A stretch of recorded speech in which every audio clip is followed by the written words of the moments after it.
Ladies and gentlemen, last year, early this year, we did a statistic there, and it was a research. Causes of separations and marriages in the cases, all the cases we had done. We found out that 39% of them had parental influences. 30%, no, it was 31% from the mother-in-law and 8% from the father-in-law. Parents.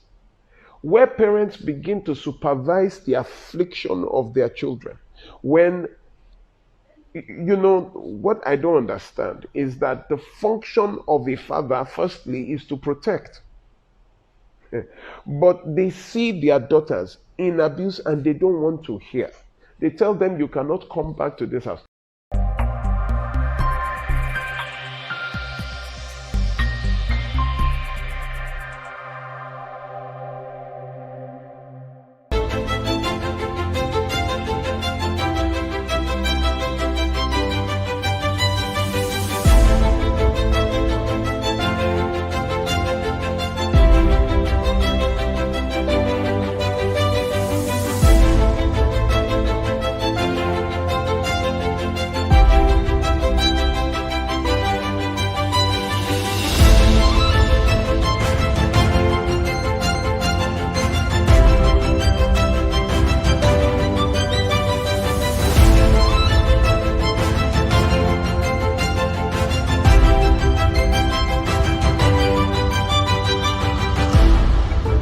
Today's edition of Just Before You Say I Do. Before I continue, I want to apologize for last week's cancellation.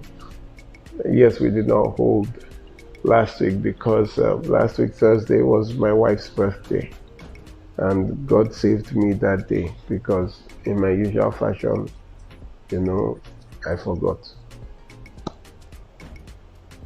Ms. Bakari, good. How are you? Good to see you.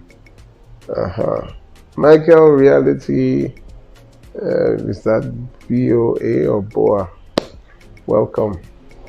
Well done. So as I was saying, last week was my wife's birthday, so, I just could not hold it in good conscience. It's not possible. You want me to sleep outside? She didn't ask me to, but I just, when I remembered, those things that come to your mind, you just remember, oh, today's your wife's birthday. So that was what happened. I had to cancel everything. I had to make time. I had already booked appointments with people, to the office. So I had to just create time in the evening to have a time out with her. It was awesome. So sorry, Emma Binu. I'm here every Thursday throughout the year, and I just that one Thursday for Mrs. Please make an no vex. So, she just walked in. Let us see the birthday girl, Mrs. Olumide Kayode Omosebi. Please come and say hello to everybody. We know your voice has gone. Just come and say hello. How are you? Hello. Good evening. Good evening. Good evening, everybody. Hope you can hear me. Yes, I can hear you. It was your birthday last week. That's why we didn't have. Yes. So we should tell them. And so sorry. You had to spend time with me. Bye. Yeah, double. Thank you. Saying happy belated birthday. Thank you. From Matiolano, Dapo_Tohib, Ochua Tom. Good evening. Thank you, everybody. So back to business. Thank you, everybody, for understanding. So, ladies and gentlemen, September was the month in the International Month for the awareness against domestic violence and abuse. So, thank you, Michael's Realty. You people, the way you are talking about, share Shukuku Kola. Thank you. Caris 4G, thank you. Still saying hello to you, madam. And it is well. So, as I was saying, September was the International Month for the awareness against domestic violence and abuse, and everything we were doing was in recognition and the awareness against domestic violence and abuse. There's something that has been burning on me. Is this year from the beginning of the middle of the year. That is from, I think it was April. It is an anomaly, and I could not just wait for September to be over to talk about this anomaly. It's an anomaly. It is abnormal. It is abnormal. It is not supposed to be happening. The victims of domestic violence and abuse. Now, we know that domestic violence and abuse is not the property of married people. People think you have to be married to suffer domestic violence. Domestic violence just means violence within the area you live, that is in your flat, in your compound. If your neighbor is fighting with his wife next door, or the children, or abusive, or cursing, all of you in that compound are suffering domestic violence and abuse. Either of you or all of you can go and report that, there's domestic violence in our house. It is also called intimate partner violence, that is between boyfriend and girlfriend. You don't have to be married to be a victim for it to be called domestic violence. Your brother could beat. A lady called me, she heard me say this last Saturday on the radio. She called me that her older brother, who is 35, is always beating her at 27 and also abusive to the mother. I said, that is domestic violence. She said she didn't know, but that she has been suffering domestic violence since, it has been happening, but she didn't know how to term it. Is it assault? Is it battery? No, that's domestic violence. Spousal, So, there is an anomaly, ladies and gentlemen, and I want to talk about anomalies. The definition of an anomaly, according to the Oxford Dictionary, is something that deviates from what is standard, normal, or expected. That means a deviation from what is normal.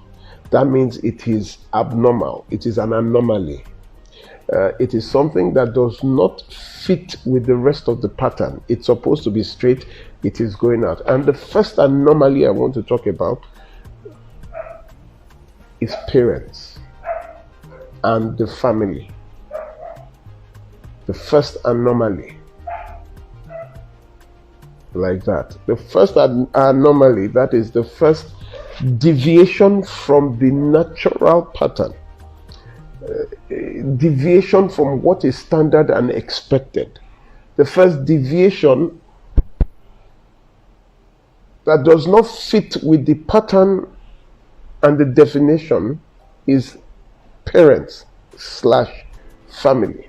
Okay. The anomalies in marriages, relationships, marriages and relationships. The first anomaly that I've seen is that of parents, which has come to a head this year. It has now, let me just continue. Who is a parent, by the way? Let us start with, because you might be a parent and you don't know you're a parent, and you might not even know who your parent is. A parent, according to the Oxford Dictionary, is a father or a mother. That is the definition of the word parent, a father or a mother. Now, who is a father and who is a mother?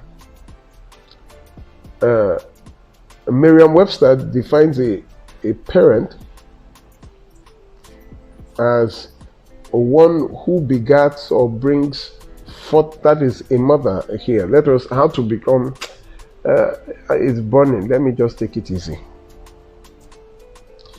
A mother is defined as one who carries a pregnancy, who gives birth to a child. The father is the male parent, is defined as the cause of a pregnancy. He's the one that caused the pregnancy. So the function of a mother is to nurture, according to the dictionary, and the function of a child, of a father, is protector, provider, disciplinarian. He takes care of the family and the child's role model. The role model for every child is always the father. That is traditionally. Oluwabs, welcome. So the word father was gotten from the original Latin word called patra, that is P-A-T-R. It has now become father, but the origin of the word is patra, that is P-A-T-R. And it is from that word we derive paternity. It is from the word we derive patron. It's from the word we derive patriotic, and when you are talking of patriotism, you are talking of in the best interest of the fatherland. So Merriam-Webster now defines a parent, that is, who is a parent. How can you be a parent? That is, you can be a parent, number one, by begetting or bringing forth an offspring, that is a biological parent. Number two, a person who brings up and cares for a child, that is a foster. Someone who, a cousin could give birth now, and then you will be the one to raise your cousin's child. You become a foster parent. Then the third is a person who legally adopts a child. So for three different definitions of a parent, that is one that brings forth a child, the other who raises the child or cares for the child, or the one that adopts a child. Now, this tells you directly that there are three kinds of parents. So the fact that you begat and you brought forth a child biologically does not make you a parent. And the fact that you are the one who nurtures or cares for a child does not make you a parent. And the fact that you legally adopted a child does not make you a parent. It is not, you understand. So who now is a parent? The universally agreed upon definition of a parent is the one who acts in the best interest of a child and for the child. Now, there is acting in my own best interest for the child. Like I'm a footballer, I want my son to be a footballer. It is my vision for him, not his own vision for himself. But someone who acts in the best interest, you ask the child, so what do you want to become? The child will now say, Daddy, I want to be a lawyer, I want to be a DJ or something. But the universal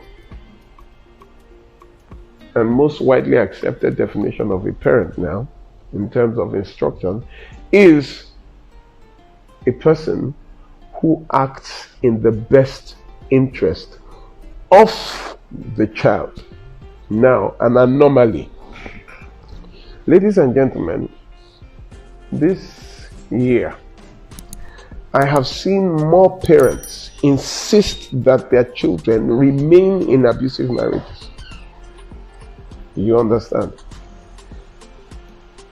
This culture, a lady that, well, she might be here. Let me read it out to you. This is, let me read it out to you, because it's like becoming a problem, a big problem. We thought that we are dealing with the abuser.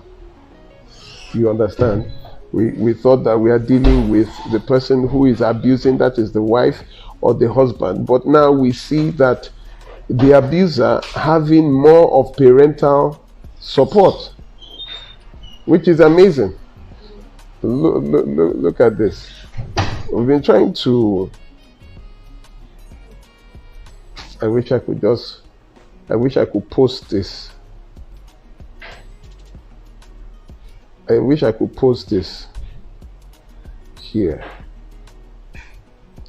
I want to read it out to you so that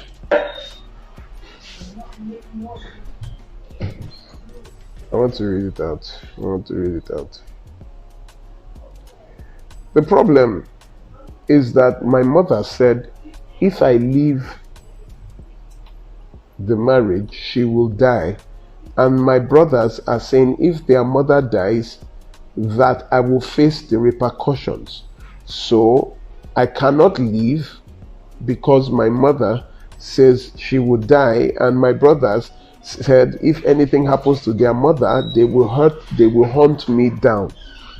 So the issue now has become, so you should die so that your mother, since your mother doesn't want to die, you are staying there so that she will not die, but you can die and let your mother bury you and then your family bury you, rather than, a mother who is not the subject of the abuse.